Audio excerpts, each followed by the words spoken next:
Hello guys, welcome you all. Question number 12 करते हैं friction की एक्सरसाइज का। तो ये रहा सवाल। If the tension in the string is 16 Newton and the acceleration of each block is 0.5, find the friction coefficient at the two blocks with the friction coefficients at the two contacts with the blocks. ठीक है भाई, तो ये μ1 और μ2 की value निकालने के लिए अपने को बोला है।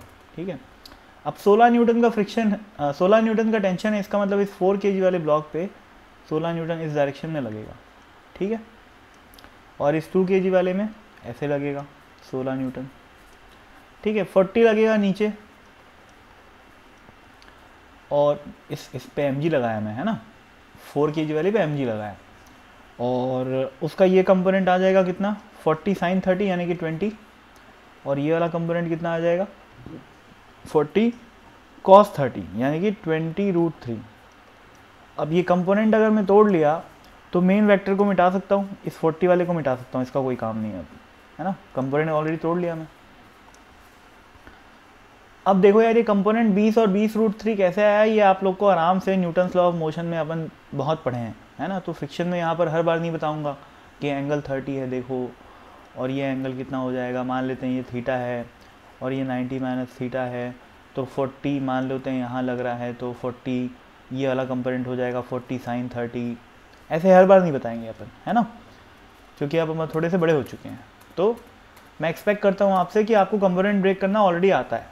ठीक है, अब नॉर्मल रिएक्शन इस पर ऊपर लगेगा, यानी कि परपेंडिकुलर टू द इंक्लाइन, जिसकी वैल्यू ऑब्वियसली 20√3 के बराबर होगी, क्योंकि परपेंडिकुलर टू द इंक्लाइन, ये वाली जो डायरेक्शन है परपेंडिकुलर टू द इंक्लाइन, कोई मोशन नहीं है ब्लॉक का, तो परपेंडिकुलर टू द इंक्लाइन में नेट फोर्स 0 होना चाहिए। तो n की वैल्यू कितनी हो जाएगी, इतनी। ठीक है, 20√3। अब बोला है सिस्टम का एक्सेलरेशन, दोनों ब्लॉक का एक्सेलरेशन 0.5 है, तो 0.5 भैया ये लेफ्ट तो हो नहीं सकता। क्यों नहीं हो सकता, क्योंकि सोचो भाई, इस सिस्टम को ड्राइव कौन कर रहा है, ये 20, यही चाहता है सिस्टम को मूव करवाना, है ना भाई, और ये क्या चाहता है कि 4 kg वाला डाउन द इंक्लाइन जाए और 2 kg वाला राइट साइड जाए। पर ऐसा तो कोई फोर्स ही नहीं है ना जो कि इस पूरे सिस्टम को लेफ्ट साइड में, इस 2 kg वाले को लेफ्ट ले जाए और 4 kg वाले को ऊपर ले जाए, ऐसा कोई फोर्स नहीं है ना। बात समझ में आ रही है ना, पॉसिबल ही नहीं है ऐसा, ये सिस्टम ऐसा है। ठीक है, तो यहाँ पर एक ब्लॉक रखा हुआ है, यहाँ पर एक ब्लॉक रखा हुआ है, इस ब्लॉक पे ऐसे फोर्स लग रहा है कुछ, तो ये सिस्टम ऐसे मूव कर सकता है अगर कर रहा है तो। ठीक है, जबकि किसी भी हालत में ये सिस्टम ऐसे मूव नहीं कर सकता। ठीक है ना, क्यों नहीं कर सकता, क्योंकि यहाँ पर कोई फोर्स नहीं है ना भाई। ठीक है ना, ये आपको समझना पड़ेगा। अब सिस्टम तो मूव कर रहा है क्योंकि लिखा हुआ है 0.5 का एक्सेलरेशन है, तो मैं यहाँ पर शो कर देता हूँ कि एक्सेलरेशन की वैल्यू कितनी है, 0.5।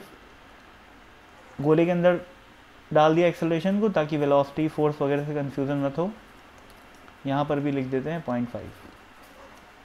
वैसे तो मैं 20 को भी गोले के अंदर डाल रखा हूँ, लेकिन उसको मैं हटा देता हूँ।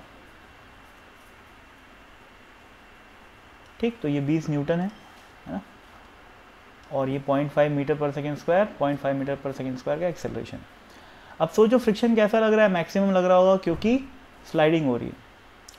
ये 2 kg वाला कहाँ स्लाइड कर रहा है, राइट स्लाइड कर रहा है, तो फ्रिक्शन कहाँ लगेगा, लेफ्ट लगेगा।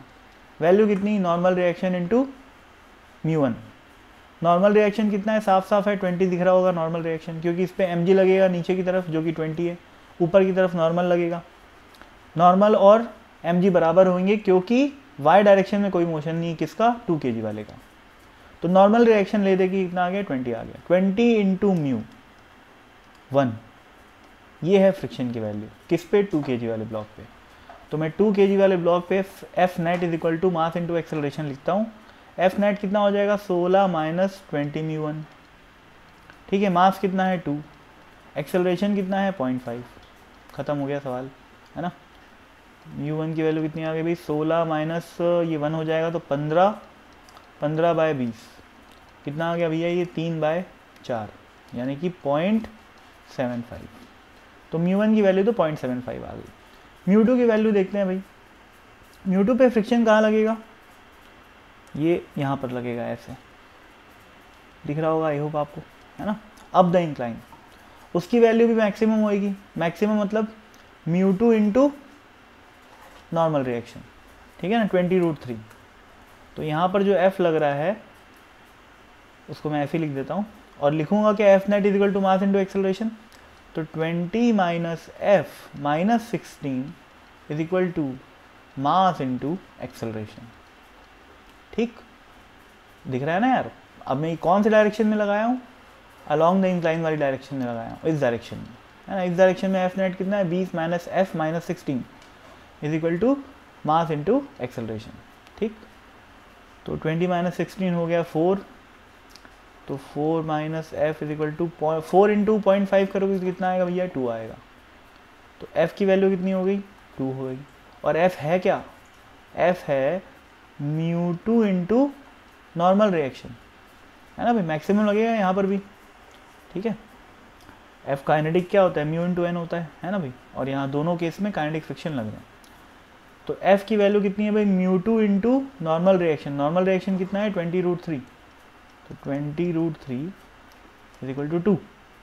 तो μ2 की वैल्यू कितनी आ गई, 2/20 और यहाँ पर √3, तो ये 1/10 हो जाएगा, है ना, 1/10√3। अब इसको कैलकुलेट कर लो यार, कर लेना, आंसर आ जाएगा, है ना, कोई खास बात नहीं है। पीछे आंसर किस में दिया है मेरे को नहीं पता, पॉइंट्स में दिया होगा तो कैलकुलेटर यूज़ कर लेना, और अगर फ्रैक्शन में दिया होगा तो अपना आंसर आ ही गया, है ना। तो वैसे ये 0.06 है इसका आंसर, है ना। पीछे 0.06 दिया है, देख लेते हैं लमसम कितना आ रहा है, 1/10 यानी कि 0.1, है ना। √3 कितना होता है भाई, 1.732 होता है। अब कर लेना भाई, डिवाइड कर लेना, है ना, वो आप लोगों का काम है, बढ़िया से डिवाइड कर लेना, आंसर आ जाएगा, ये गारंटी है ना।